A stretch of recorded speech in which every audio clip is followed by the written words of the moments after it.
आज हम एक बहुत ही दिलचस्प बल्कि कहूँ तो क्रांतिकारी विचार पर बात करने वाले हैं। ऐसे कंप्यूटर्स जो इंसानी दिमाग की नकल करते हैं। जरा सोचिए, ऐसे कंप्यूटर्स जो सिर्फ हिसाब किताब नहीं करते बल्कि सीखते हैं, हालात के हिसाब से खुद को ढालते हैं और दुनिया को एक बिल्कुल नए नजरिए से समझते हैं। जी हाँ, हम बात कर रहे हैं सिलिकॉन से बने दिमागों की। तो सवाल ये उठता है कि एक सुपर कंप्यूटर से ज्यादा शक्तिशाली इंसानी दिमाग आखिर क्यों है? ये बात हैरान करती है ना? मतलब दुनिया के सबसे पावरफुल सुपर कंप्यूटर्स जो मौसम का हाल बता सकते हैं, एक सेकंड में खरबों कैलकुलेशंस कर सकते हैं, वो उन कामों में क्यों अटक जाते हैं जो हम सब हर रोज बिना सोचे समझे कर लेते हैं, जैसे भीड़ में किसी दोस्त का चेहरा पहचानना या किसी चुटकुले का मतलब समझना। अब इस पहेली को सुलझाने के लिए हमें आज के कंप्यूटर्स की कुछ बेसिक लिमिटेशंस को समझना होगा। देखिए, बात सिर्फ प्रोसेसिंग पावर की नहीं है, बात है सोचने के तरीके की। एक पल के लिए सोचकर देखिए, किसी भीड़ भरे कमरे में एक दोस्त का चेहरा ढूंढ लेना या किसी गाने की धुन सुनते ही उसे पहचान लेना। हमारा दिमाग ये सब कितनी आसानी से कर लेता है ना? लेकिन यही काम एक सुपर कंप्यूटर के लिए बहुत बड़ी चुनौती बन जाता है। उसे इसके लिए बहुत सारा डेटा प्रोसेस करना पड़ता है और बेहिसाब एनर्जी खर्च करनी पड़ती है। तो यहाँ पर जो असली फर्क है वो है दोनों के काम करने के तरीके का। एक तरफ है हमारे ट्रेडिशनल कंप्यूटर्स जो दिए गए निर्देशों को मानने में कमाल के तेज हैं, मान लीजिए जैसे कोई बहुत ही कुशल क्लर्क हो। और दूसरी तरफ है हमारा दिमाग जो पैटर्न पहचानने, सीखने और नई जानकारी के हिसाब से खुद को एडजस्ट करने में माहिर है, एकदम किसी मंझे हुए जासूस की तरह। और सबसे कमाल की बात, ये सब वो बहुत ही कम एनर्जी में कर लेता है, लगभग एक छोटे से बल्ब जितनी बिजली में। तो फिर कंप्यूटर्स की इन दिक्कतों का हल क्या है? जवाब शायद हमारे अंदर ही कहीं छिपा है। चलिए देखते हैं कि कैसे कुदरत ही हमें एक नया रास्ता दिखा रही है, एक ऐसा रास्ता जो कंप्यूटिंग का पूरा भविष्य बदल कर रख सकता है। और यहीं पर एंट्री होती है न्यूरोमॉर्फिक कंप्यूटिंग की। इसका जो मेन आइडिया है वो सिर्फ तेज प्रोसेसर बनाना नहीं है। नहीं, यहाँ एक पूरी तरह से अलग आर्किटेक्चर बनाया जा रहा है। हम सीधे सीधे बायोलॉजी की किताब से नकल कर रहे हैं और सिलिकॉन में दिमाग के काम करने के तरीके को ही दोबारा बनाने की कोशिश कर रहे हैं, आर्टिफिशियल न्यूरॉन्स और सिनैप्स के साथ। ये जो बात है दिमाग एक कंप्यूटर है पर डिजिटल कंप्यूटर नहीं, ये इस आइडिया को बिल्कुल सटीक तरीके से समझाती है। ये हमें याद दिलाती है कि इंटेलिजेंस सिर्फ 0 और 1 का खेल नहीं है। दिमाग की असली ताकत तो उसके कनेक्शंस में है, उसके सीखने की क्षमता में है और जानकारी को एक बिल्कुल अलग ढंग से प्रोसेस करने में है।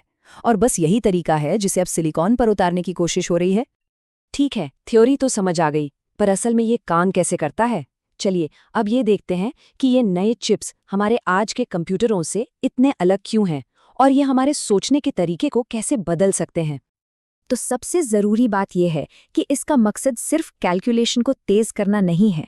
नहीं, ये सोचने का एक बिल्कुल नया तरीका है। देखिए, जो हमारे ट्रेडिशनल कंप्यूटर हैं वो एक के बाद एक काम करते हैं, जिसे कहते हैं सीक्वेंशियल प्रोसेसिंग। इसे ऐसे समझिए जैसे एक सिंगल लेन रोड पर गाड़ियां चल रही हों। वहीं दूसरी तरफ न्यूरोमॉर्फिक चिप्स पैरेलल में काम करते हैं, बिल्कुल हमारे दिमाग की तरह, जहां लाखों न्यूरॉन्स एक साथ काम कर रहे होते हैं, जैसे कोई मल्टीलेन हाईवे हो। इस फर्क को और गहराई से समझते हैं। एक तरफ ट्रेडिशनल कंप्यूटर में सीपीयू और मेमोरी होते हैं जो एक डेटा बस के जरिए आपस में बात करते हैं। वहीं दूसरी तरफ एक न्यूरोमॉर्फिक चिप में आर्टिफिशियल न्यूरॉन्स और सिनैप्स होते हैं, बिल्कुल दिमाग की तरह। और वो 0 और 1 के बजाय स्पाइक्स नाम के सिग्नल से कम्युनिकेट करते हैं।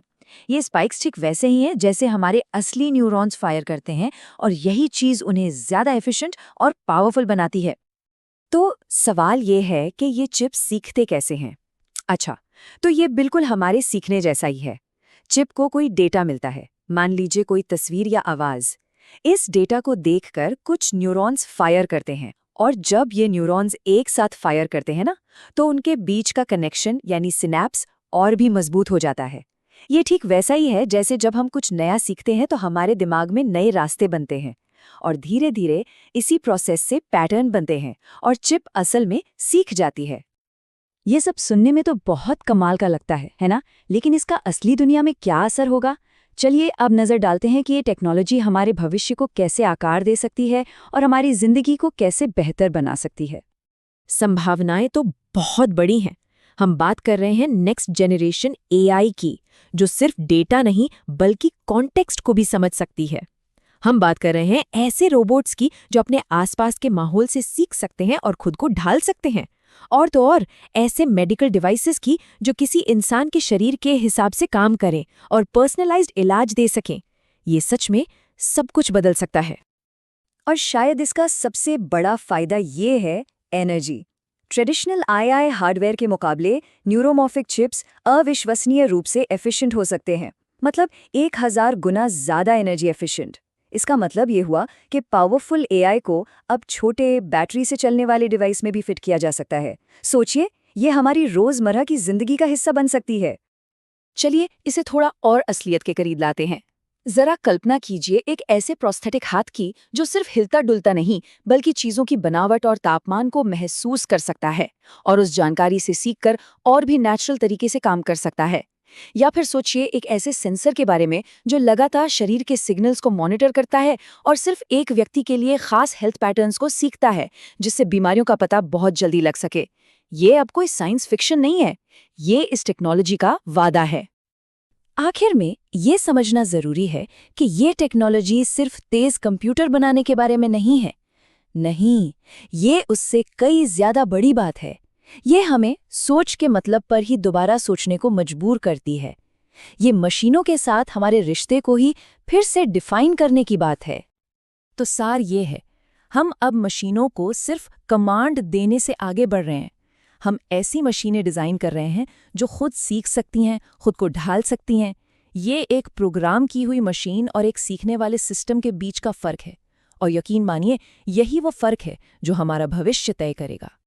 और ये सब हमें एक बहुत बड़े सवाल के सामने लाकर खड़ा कर देता है। अगर कोई मशीन दिमाग की तरह सीख सकती है और खुद को ढाल सकती है, तो फिर टेक्नोलॉजी कहाँ ख़त्म होती है और ज़िंदगी कहाँ से शुरू होती है? ये एक ऐसा सवाल है जो आने वाले सालों में सिर्फ टेक्नोलॉजी को ही नहीं बल्कि फिलॉसफी को भी एक नई दिशा देगा।